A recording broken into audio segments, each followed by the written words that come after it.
पे मैं अपनी बात रखूँगा। तो नेक्स्ट स्लाइड। तो जो आज की परेशानियां हैं उसमें सबसे पहले अगर आप देखें तो रिजर्व बैंक ऑफ इंडिया का डेटा है कि रिजर्व बैंक ऑफ इंडिया कह रहा है कि अभी जो हमारा कंज्यूमर कॉन्फिडेंस है वो उस लेवल पे नहीं आया है जो कि पहले था पैंडेमिक के पहले। तो कंज्यूमर कॉन्फिडेंस का मतलब है कि कितना कंजम्पशन अर्थव्यवस्था में हो रहा है, और अगर कंजम्पशन कम रहेगा तो इसका मतलब है कि डिमांड कम है, और डिमांड कम है तो उससे असर ये होगा कि ग्रोथ कम होगी, इन्वेस्टमेंट कम होगी। दूसरी बात वो कह रहे हैं कि अर्थव्यवस्था में जो हमारी इंडस्ट्री है वो अभी उस लेवल पे ऑपरेट नहीं कर रही है जो कि पैंडेमिक के पहले, जिसको अंग्रेजी में हम कहते हैं कैपेसिटी यूटिलाइजेशन, मतलब कि इंडस्ट्री किस लेवल पे काम कर रही है। तो इंडस्ट्री जो कैपेसिटी यूटिलाइजेशन 72 पे है, तो 72 का मतलब हुआ कि अगर आप जैसे कि कोई कार की फैक्ट्री है, आप 100 कार प्रोड्यूस कर सकते हैं लेकिन आपकी 72 कारें बिक रही हैं, तो 28 कारें आपकी नहीं बिक रही हैं। तो इसका मतलब है कि अगर आप और इन्वेस्ट करेंगे तो आपका लॉस और बढ़ जाएगा। तो जो इन्वेस्टमेंट होता है अर्थव्यवस्था में वो तब बढ़ता है जबकि कैपेसिटी यूटिलाइजेशन 85-90 पे पहुंच जाए। अगर उससे कम है तो आपका इन्वेस्टमेंट नई तेजी से बढ़ता है। तो इसीलिए आप देखिए तो 2012-13 में हमारा जो इन्वेस्टमेंट का रेट था अर्थव्यवस्था में वो करीब 35-36% में था, वो गिर के 30% हो गया था, और इसीलिए अर्थव्यवस्था धीरे धीरे मंदी में आ रही थी। तो आपने देखा कि अभी मैं जो ग्राफ दिखाऊंगा कि पैंडेमिक के पहले अगर आप देखें 2017-18 में सरकार कहती है कि रेट ऑफ ग्रोथ 8% हो गया, और 8% से गिर के 3.1% हो गया था पैंडेमिक के पहले ही। पैंडेमिक के दौरान तो नेगेटिव हो गया था, लेकिन रेट ऑफ ग्रोथ पहले ही गिर रहा था क्योंकि कैपेसिटी यूटिलाइजेशन कम थी। और कैपेसिटी यूटिलाइजेशन क्यों कम थी? क्योंकि जो गरीब है उसके हाथ की जो परचेजिंग पावर है वो इन्फ्लेशन से कम हो रही थी, रोजगार कम होने से कम हो रही थी, और क्योंकि वो जब कम हो रही थी तो इसलिए जब आपका इन्वेस्टमेंट कम हो रहा था तो उससे ग्रोथ पे असर पड़ रहा था। तो अगर आप देखें कि सरकार का ये कहना कि आज अर्थव्यवस्था 7% पे बढ़ रही है, ये बात सही नहीं है। और उसकी वजह क्या है? उसकी वजह ये है कि असंगठित क्षेत्र के जो आंकड़े आते हैं वो 5 साल में एक बार आते हैं, और 2015 में आंकड़े आए, उसके बाद 2020 में आंकड़े आने चाहिए थे, लेकिन पैंडेमिक की वजह से वो आंकड़े नहीं आए। तो असंगठित क्षेत्र के आंकड़े हमारे ग्रोथ रेट में आते ही नहीं। तो 7% तो सिर्फ संगठित क्षेत्र का ग्रोथ रेट है।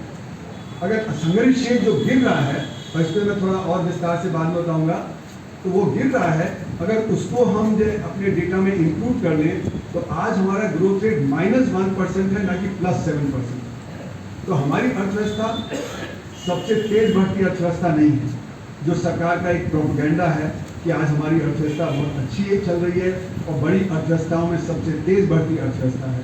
ये बात सही नहीं है। तो ये दिखा रहा है कि हमारा डेटा सही नहीं है, और जिस आधार पे हम नीति बना रहे हैं अपनी देश की वो आधार भी सही नहीं है, क्योंकि हम मान के चल रहे हैं कि अर्थव्यवस्था में 7% की ग्रोथ है, पर वो 7% नहीं है, वो एक्चुअली गिरावट पे है। तो सरकार कह रही है कि अब हम 5वीं सबसे बड़ी अर्थव्यवस्था बन गए हैं, ब्रिटेन से आगे निकल गए हैं, पर अगर हमारी रेट ऑफ ग्रोथ गिर रही है तो हम अभी आगे नहीं निकले, अभी तो हम पीछे जा रहे हैं। तो ये प्रोपेगेंडा जो बहुत बड़े लेवल पे हो रहा है, इसको समझना भी बहुत ज़रूरी है। Next slide. तो ये दिखा रहा है ग्राफ कि आप देखिए कि 2012-13 के बाद जब बढ़त थी, उसके बाद स्टैग्नेशन था, और 2017-18 के बाद गिरावट है, और ये तो ऑफिशियल आंकड़े दिखा रहे हैं।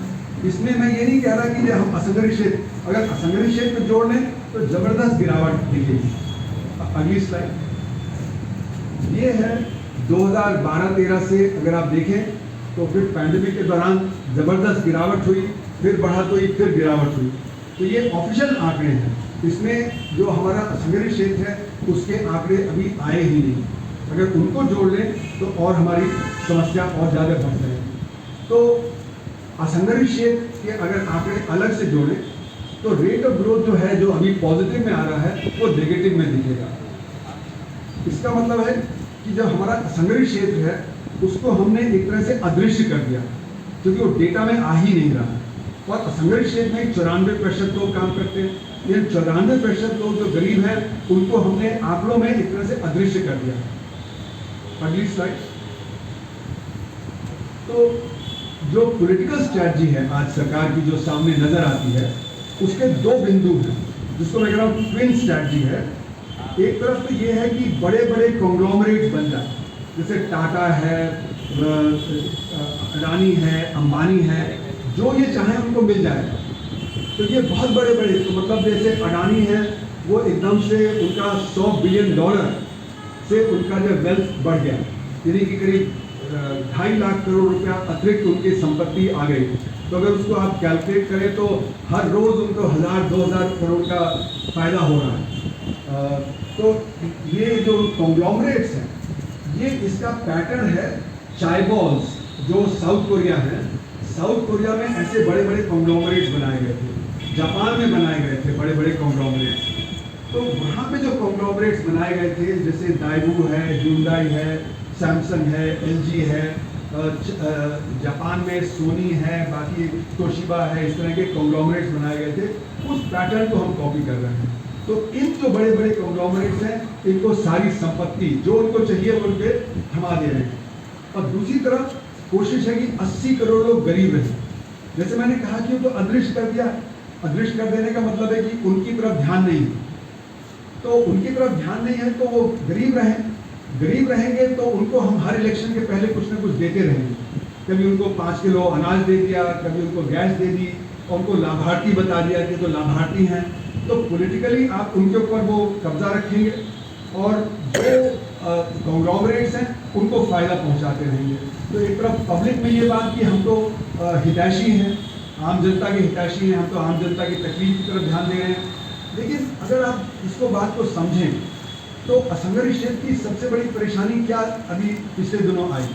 सबसे बड़ी परेशानी आई नोटबंदी के चलते, क्योंकि जो असंगठित क्षेत्र है वो कैश पे चलता है, और जैसे ही कैश की कमी हो गई तुरंत बहुत सारे यूनिट्स बंद हो गए, वो खुल नहीं पाए, या जब वो खुले भी तो वो उस लेवल पे काम नहीं कर पाए। और 2016 के नवंबर में ये हुआ, 2017 के जुलाई में जीएसटी आ गया। जीएसटी ने फिर बड़ी बुरी तरह से असंगठित क्षेत्र को धराशायी किया। क्यों किया? क्योंकि असंगठित क्षेत्र को जीएसटी के बाहर रखा गया। ये कहा गया कि वो बहुत छोटी इकाई है, उनको बाहर रखेंगे जिससे उनको नुकसान, लेकिन उनको बाहर रखा गया, यही उनका नुकसान है। क्योंकि उनको इनपुट क्रेडिट नहीं मिला, वो इनपुट क्रेडिट किसी को दे नहीं पाते, तो उनका दाम बढ़ गया, और जो संगठित क्षेत्र है उसका दाम कम हो गया। तो डिमांड जो हमारी अर्थव्यवस्था में है वो असंगठित क्षेत्र से संगठित क्षेत्र की तरफ चली गई।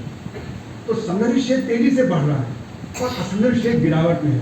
तो आरबीआई के अगर आप आंकड़े देखें तो आरबीआई के आंकड़े दिखाते हैं कि पिछले साल के कि 2700 कंपनियां जिसका सैंपल होता है उनका प्रॉफिट बढ़ा 24%, और उनका जो सेल्स है यानी जो बेचते हैं वो बढ़ा 40%। तो जब अर्थव्यवस्था धराशायी है और उनका जो सेल है वो 40% बढ़ा, तो किसके एवज पे बढ़ा? जो असंगठित क्षेत्र है। और ये हमारे सामने दिख रहा है। आज डिमांड हमारे जो नेबरहुड स्टोर है जो बगल में बेचता है सामान, उसकी डिमांड कम हो गई। हम ई कॉमर्स से सामान मंगवा रहे हैं। ई कॉमर्स करीब 30-40% बढ़ रहा है, और जो हमारे जो नेबरहुड स्टोर्स हैं वो गिरावट में हैं।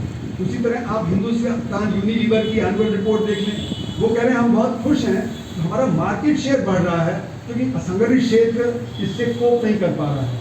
उसी तरह आप लेदर गुड इंडस्ट्री देख लें, टेक्सटाइल इंडस्ट्री देख लें, लगेज इंडस्ट्री देख लें, सभी जगह ये खबर आ रही है कि संगठित क्षेत्र बढ़ रहा है। यहाँ तक कि प्रेशर कुकर इंडस्ट्री के चेयरमैन श्री जगन्नाथन, जो प्रेस्टीज प्रेशर कुकर इंडस्ट्री के चेयरमैन भी हैं और प्रेशर कुकर इंडस्ट्री के चेयरमैन हैं, वो कह रहे थे कि हम 25 यूनिट असंगठित क्षेत्र के हैं, 5 यूनिट संगठित क्षेत्र के हैं।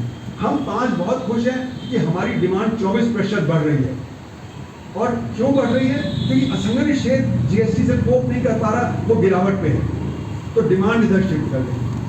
तो ये जो डिमांड शिफ्ट हो गई है, इसके चलते हुए असंगठित क्षेत्र गिरावट पे है, संगठित क्षेत्र बढ़ रहा है। और जो हमारे ऑफिशियल आंकड़े आते हैं वो सिर्फ संगठित क्षेत्र के आंकड़े हैं, यानी गरीब जो है उसको एक तरह से बिल्कुल ही हमने इनविजिबलाइज कर दिया है, उसकी तरफ ध्यान नहीं है, उसकी तरफ जो पॉलिसी में ध्यान नहीं है, आंकड़ों में ध्यान नहीं है। तो ग्रोथ रेट पे खेल हो रहा है कि ग्रोथ हमारा बहुत तेज़ है, जनता को बताया जा रहा है कि सब खुशहाली हो रही है, लेकिन वो खुशहाली किसकी है? वो संगठित क्षेत्र की, जो 6% लोग वहाँ काम करते हैं, जो कॉर्पोरेट सेक्टर है जिसको फ़ायदा पहुँचाया जा रहा है, और जो असंगठित क्षेत्र है वो गिरावट पे चल रहा है। तो बहुत बड़े लेवल पे जो हमारे देश में गिरावट आ रही है वो सामने नज़र नहीं आती है, और जो होता भी है तो लाभार्थी बना के पॉलिटिकली बताया जाता है कि देखो हमने तो ये लाभ पहुंचा दिया, हम तो प्रो पुअर पीपल हैं, तो पॉलिटिकल फ़ायदा उसका उठाया जा रहा है।